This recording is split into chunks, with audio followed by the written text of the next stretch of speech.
We are really excited to welcome 6 schools to our evening with DR.ABC.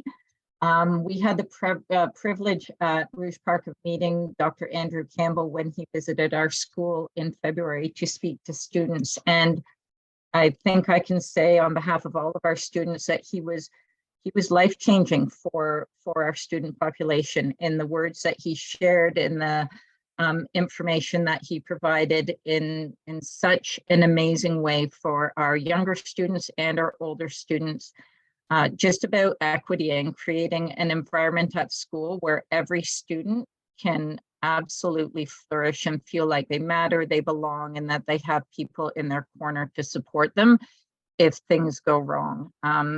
So we're really excited to have him here tonight to speak to parents and families. So if you have grandparents in your house or other people, aunties, uncles, who want to share in the learning, please invite them into this virtual space to enjoy the words of Dr. Andrew Campbell. He's pretty infamous in our board now, and he's well known throughout Toronto and definitely appreciated at U of T where he practices as well. So without further comment, we welcome Dr. Andrew Campbell this evening. Thank you so much. Thank you so much. Thank you so much, Lindsay. And welcome everyone. And it's a pleasure to be here to share with you this afternoon in this conversation that we're about to have about equity, diversity, and inclusion begins at home. And as I said before, I'm sure you realize that this is being recorded, and so you will be able to get a copy of this very recording so you can listen with your children later on. You can listen by yourself. You can go back as a review and an opportunity moment for us to grow together and for us to work together as we think about equity, diversity, and inclusion.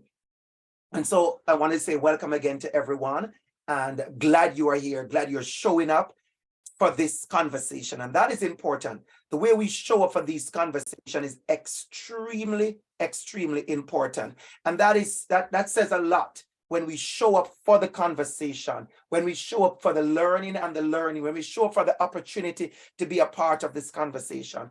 Many of you, your cameras are off, and that is perfectly fine. But please know that if you ever want to come on camera, it's up to you. That session is being recorded, and it's up to you to come in and out of camera if you wish, or stay right there. And the chat box is also open. You have an opportunity to use the chat. If we ask a question or something and I want us to share something, we will engage, because I want us to engage.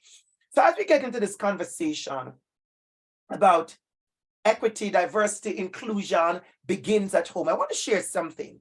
Today, this afternoon, I had the pleasure of being on a panel at the University of Toronto with 2 other professors, Professor J. Garrett Walker and Professor Linda Ifenu. And we were talking about equity, diversity, and inclusion. As a matter of fact, the topic was called the IDEA panel, which is IDEA, which is inclusion, diversity, equity, and access, right? We're talking about access as well. And then there's also the EDI, which many of you know about. And then there is, people talk about JEDI, the JEDI, well, it's justice, equity, diversity, inclusion. And there was a conversation about the acronyms. There was a real conversation, people mentioning about the acronym, but I want to say to you, what was powerful is that we all agreed the importance and power of individual work. No matter what the acronyms are, we all agreed on the individual work that is necessary and needed on each and every one of us so we can make this world a better place. The empathy that is needed, the kindness that is needed, the thoughtfulness that is needed, the respect that is needed, the celebration that is needed, the tolerance that is needed, the accessibility and creating space that is needed, the kindness that is needed, the language and the vocabulary that is affirming that is needed. And so as parents, as community, uncles, aunt, Grammy, grandpa, all persons who are present, I want to say to you that this evening our conversation is not about equity policies. It's not going to be about anti-racism statements. It's not going to be about rules and regulations and committees and anti-Black racism. It's not going to be about what is happening in the world in statistics about homophobia, Islamophobia. It's going to be about what is it that you and I can do from home, in our homes, in our communities.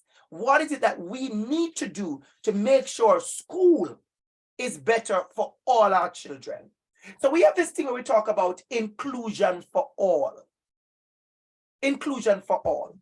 We talk about a sense of belonging for all students. When we use that terminology, all, what we're meaning is that every single student, each and every one of our children, your children, my children, all our students need to feel a sense of belonging in our schools and a sense of safety in our schools. And I'm going to stop the slide for a minute and I address you. When we talk about the sense of belonging, I must give you an example. When I talk about belonging, I always start when I talk about belonging, I always ask a question, and I would say to if you were, all of you were right here, I would say to you, what are the reasons, are the indicators that allow you to know you belong here? I always ask that question when I do a workshop on belonging. I say, what are the reasons, are the indicators, are the things that happen that say to you, you belong here? And when people answer me, they'll say, well, people know my name. My name is on the door. There's a parking spot. People greet me. They wave to me. They smile. They hug me. They ask me about my weekend. They ask me about my holiday. They notice what I'm wearing. And people go on and on. People say, people notice if I'm missing. And then I say to persons, we have to remember that as many indicators that say to you and I, we belong here, there are as many indicators that say to some students, some parents, some families, you do not belong here. And I want you to think about that. I want you to think about, are there indicators in your community? Are there indicators in where you go to fellowship, where you go for church, where you go for celebration, where you go to the park, where you go to play? Are there indicators in those environments that would say to some people, you do not belong here? You don't have to say it. You don't have to say it. The question is, are there indicators that say to somebody, you do not belong here? So I want us to think about, as you look on the board, you see a box of crayons. And we can learn a lot from a box of crayons. Some are sharp, some are pretty, some are dull, some are weird, some with weird names. I remember the first time I talk about fuchsia or turquoise. I remember growing up, we just learned about pink or blue. And then, the older you get, you learn words just like turquoise and magenta and teal. And those are all colors. And some of those names are sound funny to some of us, but they are all belonging to this box of crayons. Some are what we call warm colors. Some we call pastel shades. Some we call neon colors. Some are bright.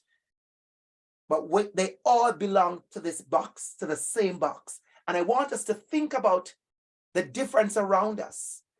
We have so many differences when it comes to our color, our shade, our language, our accent, where we are from originally, where we are born here, where we are rural and city, our shape, our size, age, sexual orientation, religious affiliation, political affiliation. I want you to realize that diversity, the knowledge, the awareness that we are different is something we should celebrate.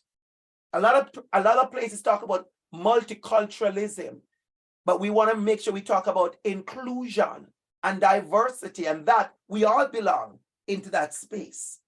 And so let us go right into our homes. And I want to ask you, because this evening I'm going to ask a number of questions that you can ponder on later on. One of the first questions I want to ask is, what are we teaching our children about differences? What conversations are we having at home about differences? When we see someone who is different, what is our language? What are the words and the vocabulary we are using? Let me ask a number of questions. What lessons are we teaching our children about others? What assumptions do we hold about others? What messages do we give to our children about others? What language do we use at home when we speak of others? What emotions are shown when we discuss differences? I want you to think about my questions. How do we have conversations with our children about issues of equity, diversity, and inclusion? They see it on the news. They see the word refugee on the news, and they hear about Ukraine refugee and Syrian refugee crisis. How do we describe refugee? What language are we using? They see a trans flag. They see a pride flag. When they said, Mom, Dad, Auntie, Uncle, Grammy, what is that flag? What is the conversation like? When you're watching TV and you hear certain jokes, what are those conversations you're having with your children like? Equity begins at home. I'll give you one of my first stories. I remember doing this topic, and there was a Q&A afterwards, and a teacher said to me, you know, we have to be so careful what conversation we're having with our children. And she said, you know, I was in the supermarket the other day, and she said, my little son, he pointed at an old gentleman and he said, Mom, that man is old. And she said, immediately I covered his mouth. And I said to her, why did you cover his mouth? He said, the gentleman is old. I said, that's a beautiful opportunity to talk about age with your child. Say, yes, he is old. And if your parents are alive, you said, Grandma and Grandpa is old. Mommy is going to get old one day. And guess who is going to be old one day too? You. So covering his mouth, he said nothing wrong, but prevented him from having that conversation about age is why we have some of these issues with ageism, because we are not having the conversation with our children. And our children, they do understand these conversations because they see difference. When we talk about race, there are so many stories where a little boy says, a girl in my class is black. Or the sad part, when a little boy said to a little girl, true story, your skin is dirty because she's black. Or when we use language like, your name is weird because we can't pronounce somebody's name. Or when we just decide we're not going to learn to pronounce somebody's name, so we just call them by an acronym, AJ.ABC, because we think it's too much work to pronounce their names. A person's identity, their name is so powerful, such a big part of someone, but we don't have that patience and that time to do that. So we have to ask this question: is there a demonstration of empathy in your home? How do we lead? Do we lead by example in those conversations? So when we say equity begins at home is important. So as we have this conversation today, we're going to discuss a number of things. We're going to discuss the need for courageous conversations in the home, which you just talked about. What does that mean when we say courageous conversations? It is something that's simple what we just talked about. If your child asks you a question about difference, how are we having those conversations? I remember when I was one of the first Black teachers at a particular school I taught at, and a child ran home and said, Mom, my teacher is Black. And then something happened, because then you get to know that there are conversations at home. How are you having those conversations when your child tells you, my teacher is Black, my teacher is Asian, my teacher is from India, my teacher is from Bangladesh, my teacher is from Ghana, not the entire continent of Africa, but my teacher is from Ghana, my teacher is from Nigeria, my principal is Black. How are you having those? Because the kids, they are aware of those differences. So I want you to remember that these conversations, they may be courageous conversations, but in your home, you have the power to make these conversations beautiful learning opportunities. Make a note of that. Beautiful learning opportunities. The next thing we want to talk about is to evaluate our personal biases and prejudice that we have that have impacted how we view. So I want you to listen to this carefully, because whenever we talk about bias and prejudice, a lot of people get very uncomfortable, as if somebody's going to accuse you of something. Here is the reality. We all have biases because we all see things from a certain point of view. We call that social location. How you were brought up, the conversations you had in your home, the words that were used, the vocabulary, the language, how you were taught about other people, that impact how you see people, and that impact your bias and your prejudice. And we all have our biases. What we have to do is to work on dispelling some of those biases, because many times they are assumptions and they are stereotypes, and they are harmful to others. What do you know about persons who are hijab wearing? What do you know about First Nations people? What do you know about people who identify as gay, lesbian, transgender? What are the conversations we're having?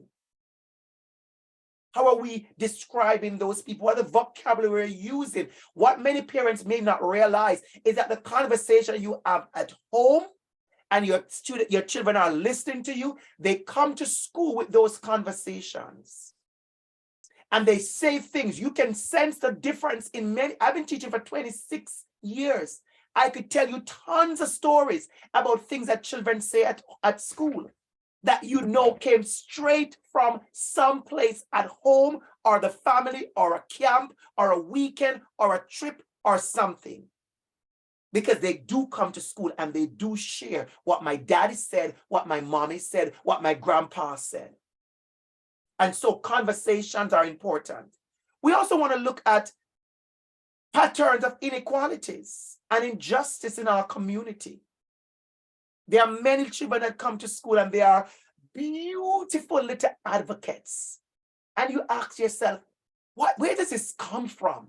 I'm going to tell you where that comes from. It comes from the home. When a child comes to school with a level of kindness and empathy, that we, as sometimes as teachers, we are so impressed and we are moved by, it comes from home. It comes from home. I have had years of teaching experience, and I can tell you, there are some children that come to school, they are advocates, they are kind, they are sharing, they are caring. They will be the first to say, do not say that. Do not be a bully. Be kind. They will correct anyone in a heartbeat. That comes from home. And when you meet their parents, you get it, because you can see the spaces they are coming from, where they learn from an early age to respect others, to be kind, to be thoughtful, not to use certain language, certain vocabulary, racial slurs. Right now, there are school boards that are having major issues with racial slurs. And there are some children that you know from a fact that they will never use that in their home, in their family, anywhere around them, because it's a no-no in the family, in the home. So the patterns are happening, and we are seeing them in school. We're going to also unpack our stereotypes. And we talk about biases, unconscious biases, how they impact our perception. And we're going to develop an individual, personal action plan for growing in cultural competence as a family. And when I say action plan as a family, don't think, ooh, what is Dr. Campbell saying now? What do I got to do? No. Let me give you a simple action plan that I know families that have done. I have had families that said to me, Dr. Campbell, you know what inspired me in your workshop when I did that talk? I bought books. And they said to me, I bought books, simple books. They said, I bought books. And this book speaks about one love. Let me give you an example of what I talk about action plan. I know one family that started books. They said, we bought books, and this book's about one love, talks about kindness. And they said to me, the images in the book was enough for me. The images in the book were powerful. So when I talk about an action plan, I want you to listen to me carefully. As a parent, as a caregiver, as an uncle, a big brother, big sister, auntie, a grandma, a cousin, a uncle, a nana, as that person, I'm telling you, when I say action plan, I am not asking you to go out in the street and march.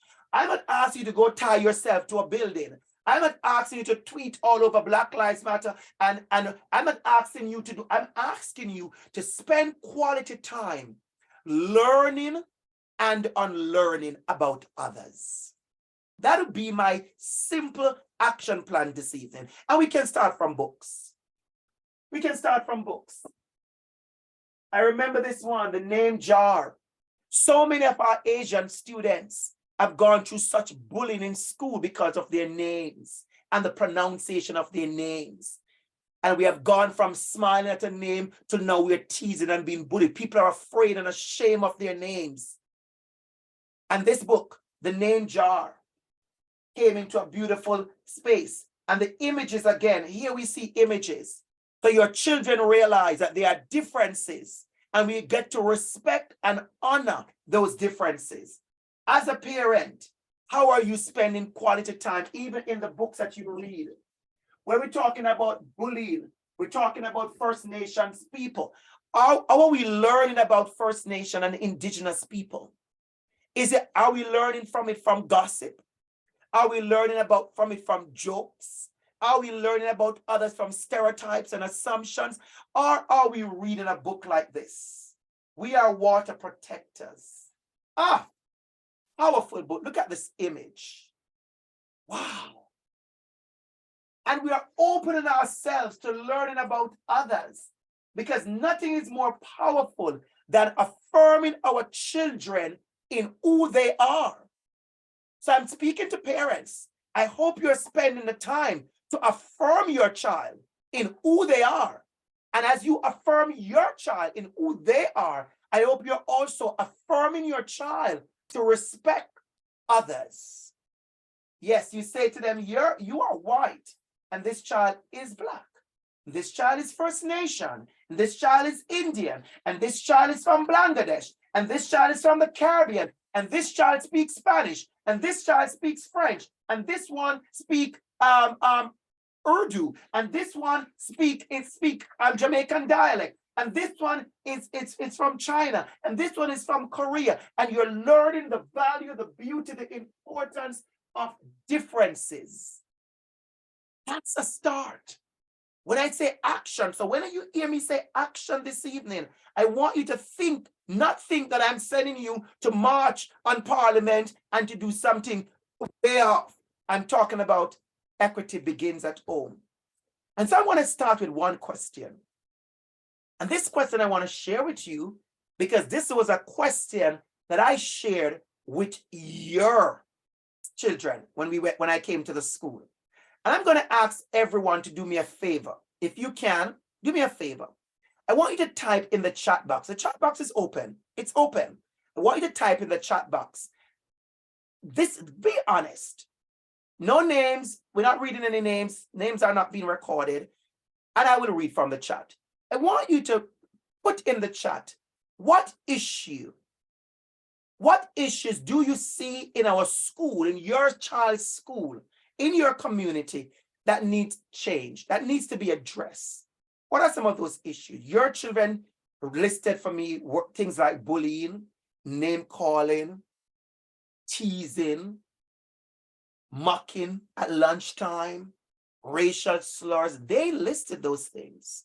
So I'm going to ask you as community and parent, what are those things that you see in your school that we need to address? Let's have some in the chat, everybody. The first one I see there, go ahead and type. Thank you so much. Thank you so much, parents. Thank you. The first one we see there is anti-Black racism, use of the N-word. We're still struggling with that in some spaces. Why are we struggling with that in spaces when we say to our children, this is not a word you're supposed to use? We see bullying, thank you. We see bullying, we see verbal, and we see physical bullying. We see disrespecting of teachers. And we see again bullying, it starts very young. Thank you, parent, for saying that. Yes, it does.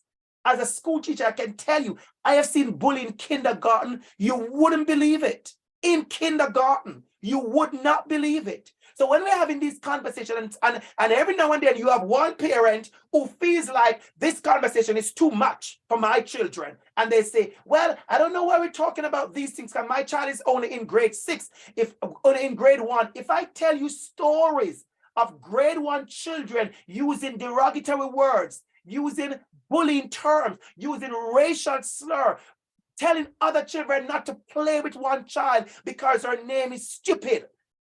These are real stories. So when we have these conversations, I want you to understand these are courageous conversations. So thank you so much. I see the lack of inclusion of students with academic disabilities. Thank you, parents. Belonging to cliques.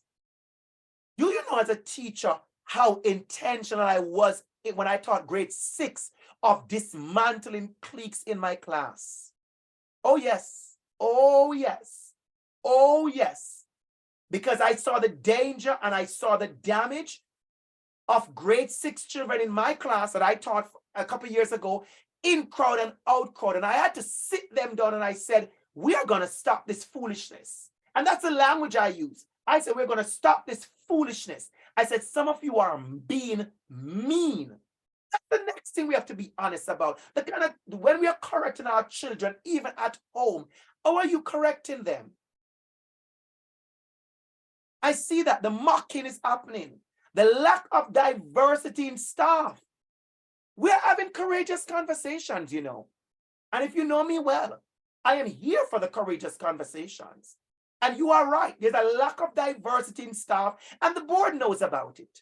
And the board needs to be more intentional in their hiring practices. I said it. It's recorded right here. It needs to be. What we also celebrating the contribution of different cultures. I want to say something beautiful before I continue. 6 years ago, I will never forget when I heard about Ramadan in schools. You just heard nothing. Really nothing you heard. Not much. I could tell you, I have never heard so many conversations in schools about Ramadan as I've done in 2023. And I'm very, very happy. When I go on LinkedIn and social media, there's so many clips and people sharing. People who are not Muslim, I'm talking about. People who are like Muslim, I'm not Muslim, but people are sharing and saying happy Ramadan and those things to people. You don't have to do Ramadan. I don't celebrate Ramadan. I don't fast. But I have persons I know who do that. And I let them know I see you. I see you. Chinese New Year. Black History Month. How are we celebrating the different cultures? I remember being in a school and it was Greek Orthodox celebration. And I was new to that celebration. I remember how much I enjoyed watching my children who are most of them who are from Greek background. We have to learn how to not just celebrate each other, not tolerate, celebrate. I see another one. Children are pressured to wipe off their red bindi Hindu children wear.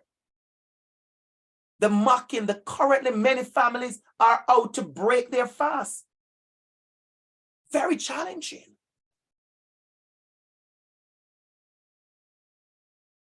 And thank you for sharing those things. And we are going to grow better in those things. Thank you for sharing that. I'm going to tell you something. How powerful this question. And thank you so much, parents. I want to appreciate you, everybody who shared. That is such a beautiful love and respect to you. Thank you. Thank you. Thank you for being a part of the conversation. I want to pause for one thing because I saw a comment there. And I want to say, I hope we're all learning and growing. It's Ramadan. I'm going to give you an example. I'm going to an event on Sunday. I'm going to the Ontario Principal Council banquet on Sunday. And I wish I could go in my email and find it for you. And if I can find it for you, I'll read it, what it says. And then you're going to realize that we are growing. You're going to realize that we are growing and we have a lot more to go. But I'm pleased to see the growth that is happening. And one of the emails came out about the banquet. And it reminded us, I'm going to read for you. Here we go, everybody. Listen carefully. Listen carefully. Listen carefully. It says, they tell you the time of the banquet, hors d'oeuvres, a ticket for alcohol, all that kind of great stuff. And then there's a paragraph that says Ramadan. And it says, this event is taking place during Ramadan. And therefore, some guests may be fasting. We have scheduled the dinner to begin after sunset so that all guests are able to dine together. There is also a prayer and reflection space near the Canadian room where the event will take place. Let me stop sharing for a minute. When I read that, this is one example. This is only one example. This is not the example. This is one example. When I read it, parents, my heart was warmed. When I read it, parents, my heart was warmed.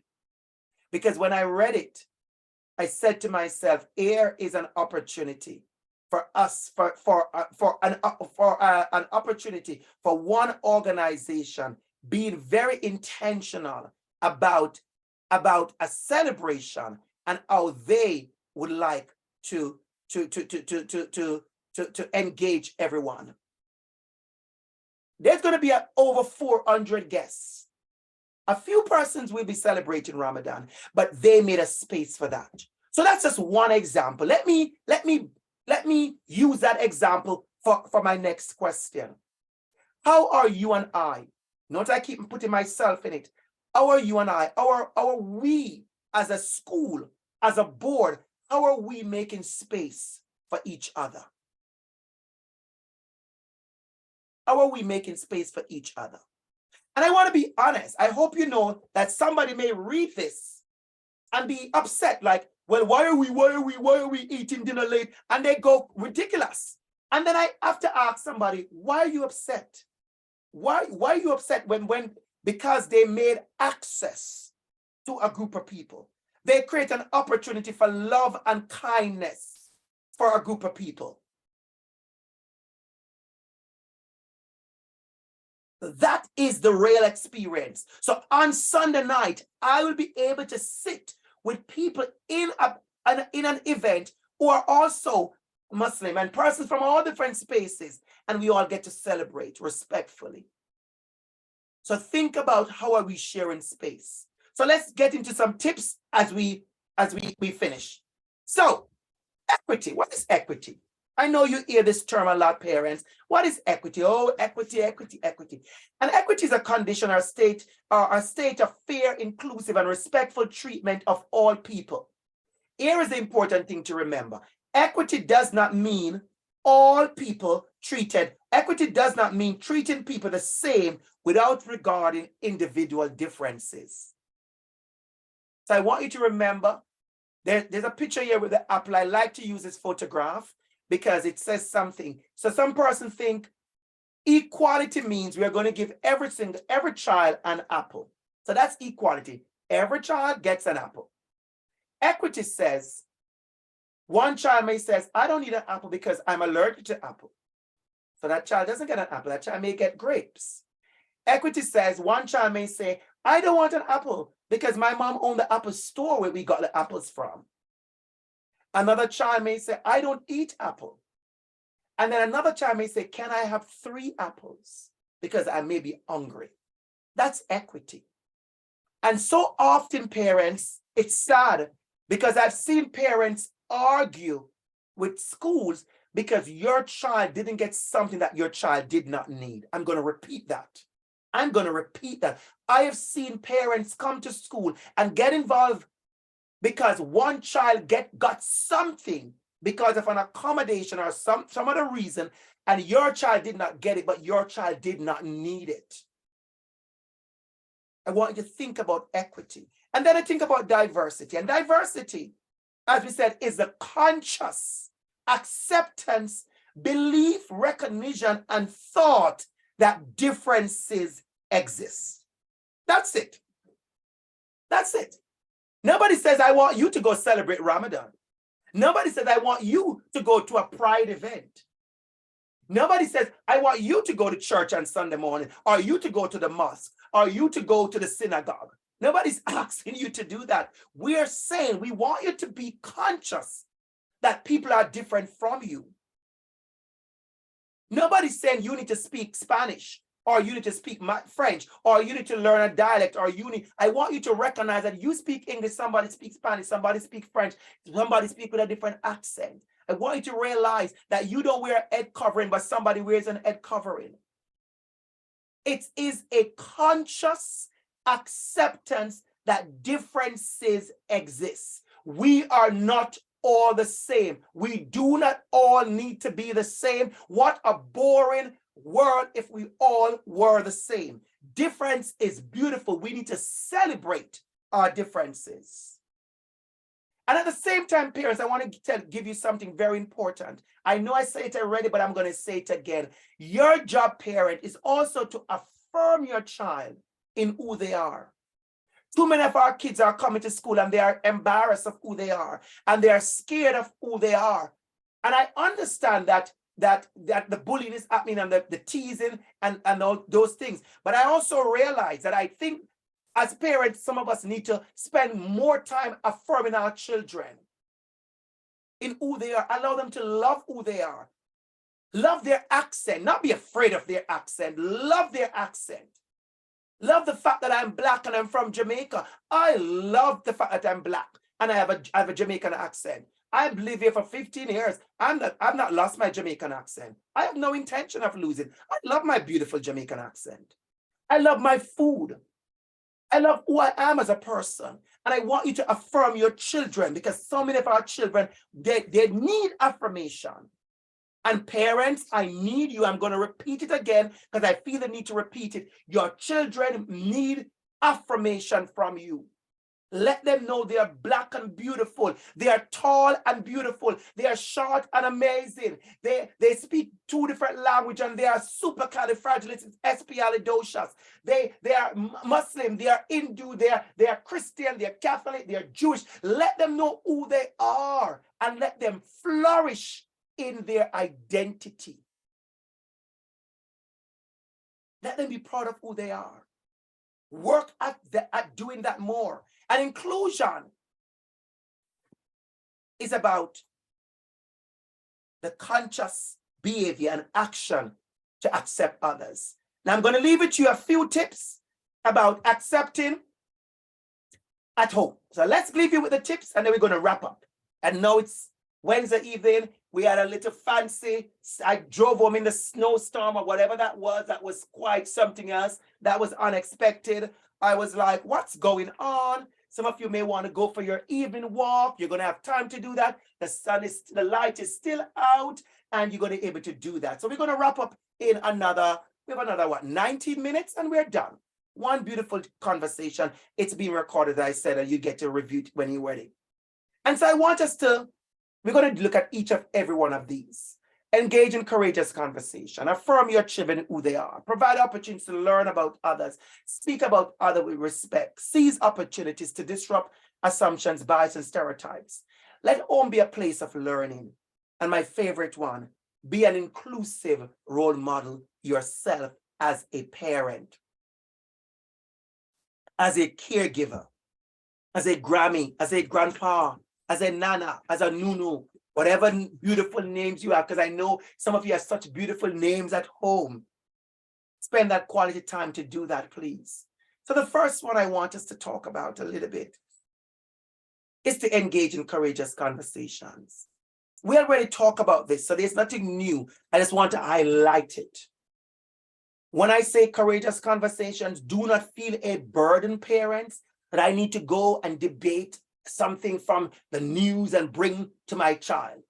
Let me give you 2 examples of what I've seen done very well. I love to observe parents and their children at the museum. You go to the museum and your child says, Daddy, what's that? And you explain, well, that's a First Nation boat. That's what they use in those days, and whatever you talk about. Well, who is that? And what is that? And why is that? Conversation. I have been in plane and I've heard kids saying to their asking their parents questions. And I've heard twice. I have seen parents that says, oh, I don't know, or I won't tell you that, or don't ask me that, or we're not going to talk about, or don't talk about that. And I've ever heard parents have beautiful conversation with their children about differences. Dad, why is that man in the wheelchair? Mom, why is that person walking like that? Dad, why is they wearing that on their head? Simple questions. Your children want beautiful, simple answers. And let me tell you the power, the way you answer your child about somebody else and difference, it affirms them to love and respect others, or it makes them suspicious about others. I'm going to repeat that. The way you deliver those conversations make them either love, respect others, or it makes them suspicious of others. Parents, guardians, caregivers, we have community, we have the power. I always say to teachers, you have the power to let a child feel like a star, or let a child feel like they're nobody. Teachers are powerful. And I talk about teachers a lot, because when teachers say, well, I said, no, you do. You have the power to let a child feel like they are amazing star, or they feel like they're nobody. That's how powerful we are with our words. How are we affirming other people's children? How are we affirming other people's children? Because it's easy to talk about your own child, but how are you talking about the other people's children? Affirm your children in who they are. Let them know they're beautiful. Let them know they are intelligent. Let them know they are special. Let them know their dreams and their opinions matter. We have too many of our children, parents, are struggling with low self-esteem.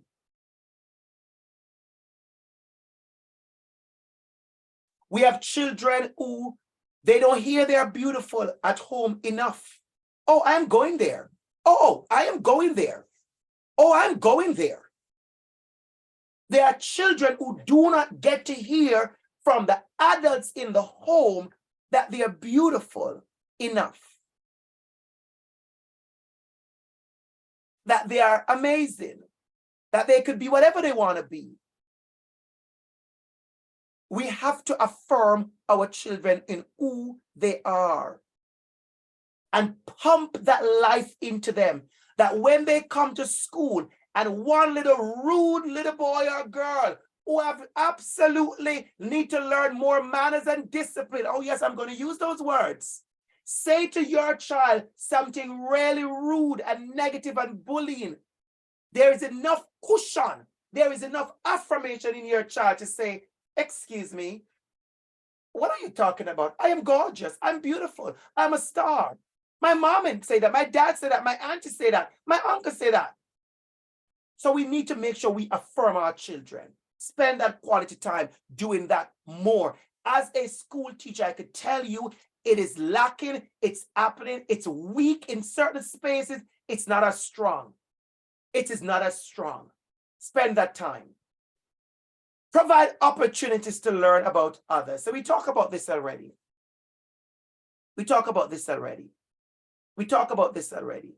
And this slide, I use this slide in the Catholic board. So if you notice what I put there in this picture, I left it there on purpose because I wanted to just share, what I shared that time about one religion. And that's one religion, right? And it's about affirming our kids that they're awesome, they're unique in whatever space they are. whatever they look like, whatever religion, wherever they are from, whatever space, we need to provide opportunities to learn about others.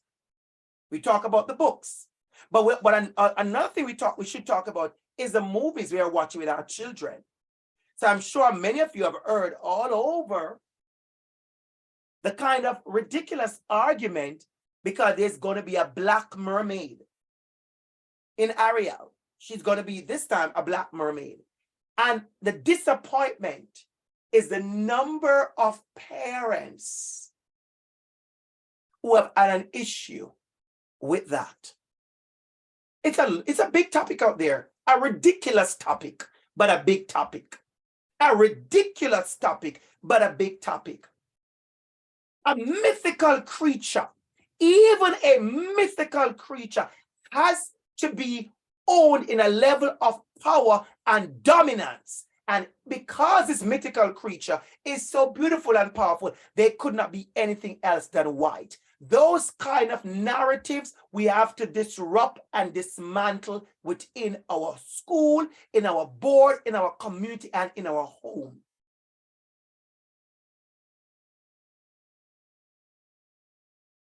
And so we speak about others with respect. How are we speaking about others? We talked about this before, but now what I'm doing is highlighting each one individually. I want to highlight each of these lessons that we are going to bring with us.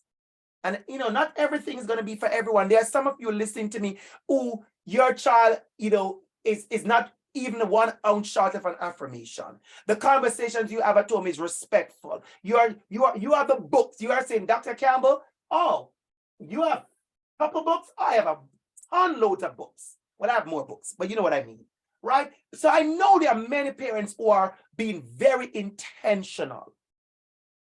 And I want you to know that that is beautiful and you are admired for that. And hats off to you for that. But here is a sad truth, parents. There are many homes that it's not happening in. I'm going to give you a quick story. In 2001, I went to the USA to teach as an exchange teacher in Atlanta. I was an exchange teacher. I taught teaching grade 5. And the kids were excited to meet me, and these kids have never traveled. None of these kids have ever traveled. None of these kids. They come from certain areas in Atlanta, and they were bused to this school for this, what I call an experiment, right? International Teacher Exchange Program. And what they know about Jamaica is what they see in a magazine or TV or heard on the news, or Caribbean. And so they have never seen, some of them have never seen the ocean. And they asked me, if I live in a tree house. Oh, they asked me, they were very honest. Mr. Campbell, do you live in a tree house? Mr. Campbell, do you know Bob Marley? Because that's what they know of Jamaica, right? Bob Marley.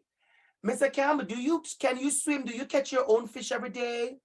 When I saw that at a car, they were shocked that I had a car, because they thought I live in this wild place somewhere in the Caribbean, what they see from maybe a movie or a cartoon.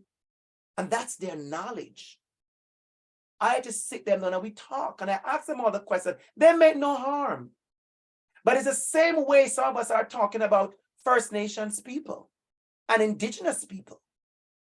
You're speaking about them as if they are this faraway place in this faraway, once upon a time land. Are we talking about people with certain disabilities? I remember another story, parents. I must share with you this story.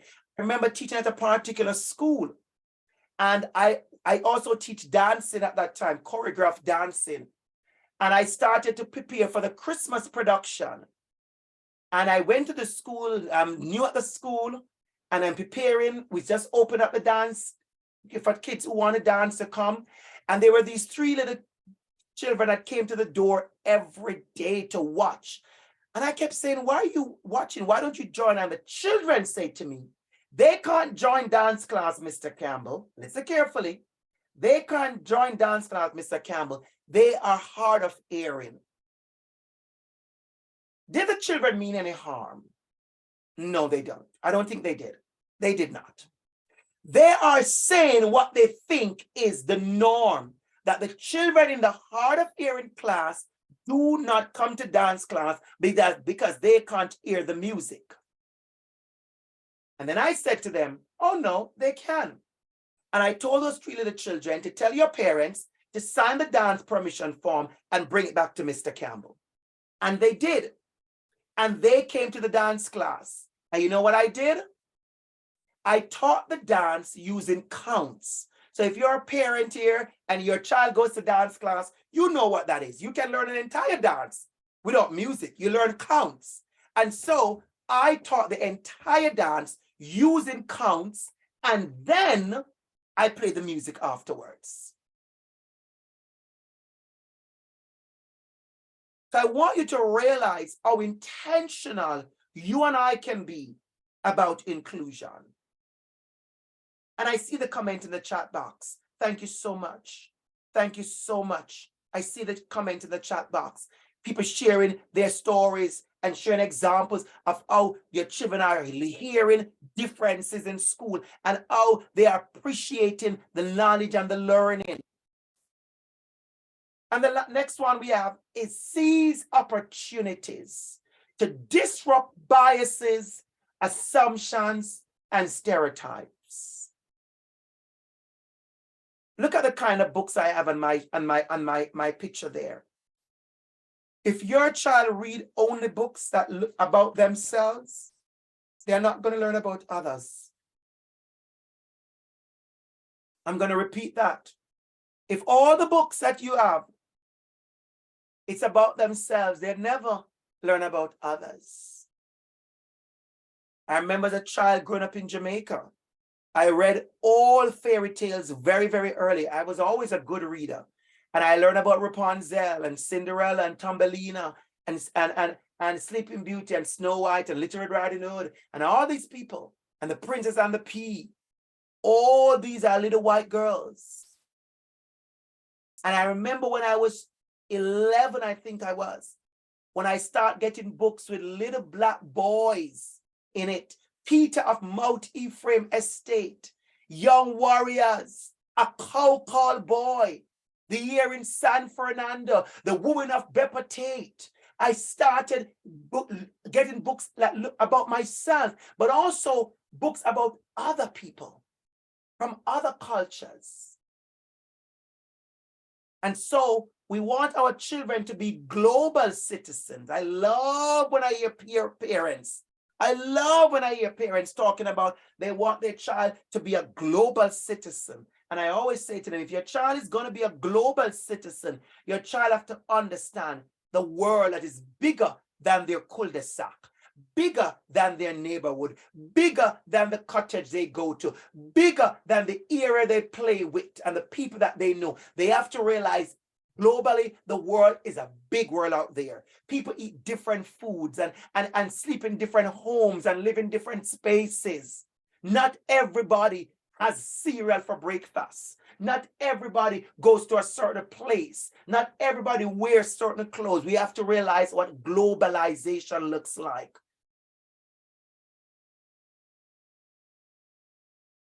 And then my favorite is let home be a place of learning and unlearning. We have a lot to learn. I have a lot to learn. I am constantly in learning mode. I am a school teacher, but I'm also in constant learning mode. I am a professor, but I'm constantly in learning mode. I'm a workshop presenter, but I'm constantly going to other workshops to learn. You see where I'm going with this conversation? As much as I'm here speaking to you, I go to places where I sit down like you online and I listen so I can learn more. So how are you learning and unlearning? How are you learning and unlearning? How are you giving yourself opportunities to learn and unlearn as a family, as a unit? And then, because I'm very respectful of your time, of course, you know that. Now, the final slide for the night, for the evening. And then I will take maybe one question in the chat. We didn't plan a Q&A. Don't worry. We don't plan a Q&A. But if you have a question, a quick question that I can take the last 2 minutes to respond to, anybody have a quick burning question, you could type it in the chat box quickly. I will address 1 or 2 of them in my last 2 minutes. All right. So go ahead and use that opportunity. But we're not having a Q&A. But if you have a question you want to drop in the chat box quickly, you can actually do that. And the last slide for the evening. Be an inclusive role model. We can say a lot of stuff, but the doing is what is missing. The proof, we always say back home, the proof of the pudding is in the eating. Back home we say the proof of the pudding is in the eating. You can say anything about the pudding. You can tell me how sweet it is. You can tell me how much you make it with love. You can tell me how many vanilla and strawberries you put in it. You can tell me how much, how long you put in the oven. You can tell me all of that. But the proof of that pudding will be in the eating, in the tasting. And that is it with our work in equity, diversity, and inclusion. The proof of you as a parent, a caregiver, family, a parent, a teacher, whatever member of staff, a stakeholder, the proof of you being inclusive is when we come together and you show me and the next person the respect we deserve. And I show you the respect you deserve. And so it's important. It's absolutely important that we show each other the respect. And I want to go back to this slide because I noticed a comment in the chat and I want to go back to this slide. I want us to realize that we have a lot to learn. We have a lot to learn. But I also want to advise all of us also to be patient with ourselves once you are learning. I am not saying be patient with yourself if you are not learning. If you are not learning, that's a problem. If you are not putting yourself in a space where you are going to learn more, well, that for me is a problem. I'm talking about those of us who are intentional about learning. I want you to also realize that I see you and I appreciate that. And we are spending that quality time to learn and to unlearn. It's a process. There's a lot for us to learn. And so I want you to be patient with yourself. I hear people are so genuine about inclusion. They say, Dr. Campbell, I feel like I am way behind because I don't know about this. I don't know about people who are Hindu. I don't know about people who are from Bangladesh. I don't know the difference between this and between that. I don't know the difference between somebody who said they are indigenous and they are First Nation. Is it the same thing? That I don't know the difference. Somebody said they are 2S LGBT. What is 2S? What does that mean? I don't know what two-spirited mean. What is queer? What is transgender? What is Christian? What is Jewish? What is Muslim? What is ageism? What is sexism? What is anti-Black racism? What is anti-Asian? There's so much. There is a lot. But I want to say to you, here is what I'm going to close on. If you are intentionally engaged and open to learning and growing, you're in a good space. You are in a good space. The problem we are having is people who are closed off. They are closed off. They are closed off. They lack cultural humility. They lack cultural humility and openness. They lack tolerance. They lack respect. They don't see anybody other than themselves. They are still sitting in space of racism and hate. That's the problem we're having. But if you say to me, Dr. Campbell, DR.ABC, we as a family, we are growing. We are taking our time. We are growing. We are learning about others. This year, for the first time, we learn more about Chinese New Year.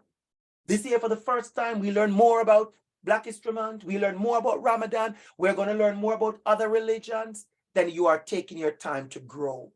And I want to say hats off to you for intentionally engaging in your growth. I want to leave that with you, that equity begins at home. All of us as individuals have to come to a place when we learn. And I want to say one more thing before you go. Thank you. I see the comment in the box already. I want to say this to you. I could tell you, I could write down a list if we have time, and I'm being very, very, very, very, very, I could feel my energies. I could write down the number of things I have learned and unlearned in the last 10 years. I could do that. So I don't want you to walk away thinking, well, DR.ABC, a professor from the University of Toronto who knows everything about equity. He came and he talked to us and he tell us, oh, we need to know. Oh, no. Please don't tell anybody that. Because I am in learning and learning mode just like you. I may be a little bit further on because I've been very intentional in how I'm learning and growing and how I'm making connections. So I want you to know you and I have a responsibility to grow in love, in kindness, in empathy, in respect, in tolerance. I'm going to use that word, in respecting and appreciating multiculturalism. I want you and I, when we walk away from here tonight and we go somewhere tomorrow and we hear an accent that we don't know, we go, wow, what is that accent? And you kind of hear somebody say, well, it's this and it's that. You go, wow, okay, that's cool. And you just walk away and continue your business. You don't have to go, well, what is that? Why is that person kind of speaking like that? Why the, no. We want you to be a place where you're open to the loving, kind differences. So thank you so much, everyone. Thank you so much, parents, for engaging. You are an amazing audience. I take a note of how many of us started here. There were 66 of us in the room, and there's 62 of us. 4 persons had to leave for whatever great reason they had, and we love them just the same. But I want you to know how important this is, that you came, you sat, you pull yourself close to the laptop or wherever you are listening from, and you are engaging. And that says a lot. This is being recorded. You can share it with others later on. But I also want to big up everybody who typed in the chat box. Everybody, I want to big you up because you came and you participated and you shared. So as we go, I'm going to ask you to do me one favor, and I do want 62 responses. I want you to type one word in the chat box about how you felt, not feeling about my talk, but just how you feeling being in the space here, having this conversation. Give me one word. And thank you. I see you there. Ramadan Mubarak. Thank you. I see it. Thank you so much. Hope and heard. Wow. Inspired. Thank you. Wow. Thank you. Principals who are listening, principals and school leaders who are here, I hope you see the chat box with our parents. I hope you understand and see the chat box with our parents. Thank you, parents. Thank you. I see you come online. I see you. I see the smile on your face, and I'm resonating with the smile. Thank you. With that, we say have a wonderful rest of your evening. Is there someone who's going to tell the parents thank you? Not me. Is there someone who's, yes, John, go ahead, John. Please tell the parents thank you. Please. Yes. So yes, I do want to say a big thank you to the parents and grandparents and aunts and uncles and anyone else and students who joined us this evening. I want to thank our school councils who made this possible. There were 6 school councils that came together to make it possible for you to come and speak with us tonight. So thank you to our school councils and all the work that they do.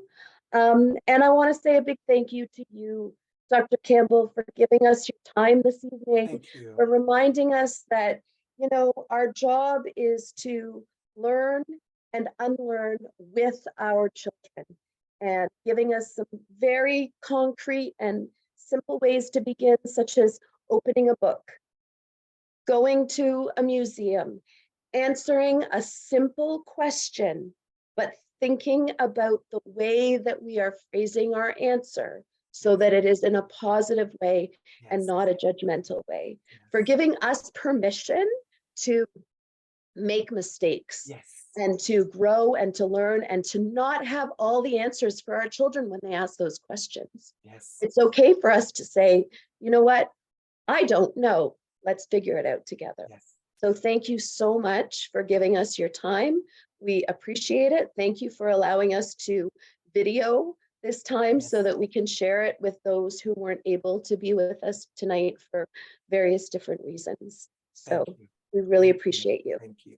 Good night, everyone. Can we come on camera and wave good night if we can? I see many people on camera. Can we come on camera for a minute? Ah, I feel the love. Can we come on? Oh, I feel the love. Anybody feel the love? We need this. We need more of this kind of love. I see you. I see you. I see you. Enough love. Enough love. Have yourselves a wonderful night. Go walk. Go have dinner. Go do what you need to get done. Go live your best life. Some of you are in the car. I see you. Drive home safely. Drive home safely. Drive home safely. I see you. Enough love. Have a good night, everybody. Bye-bye.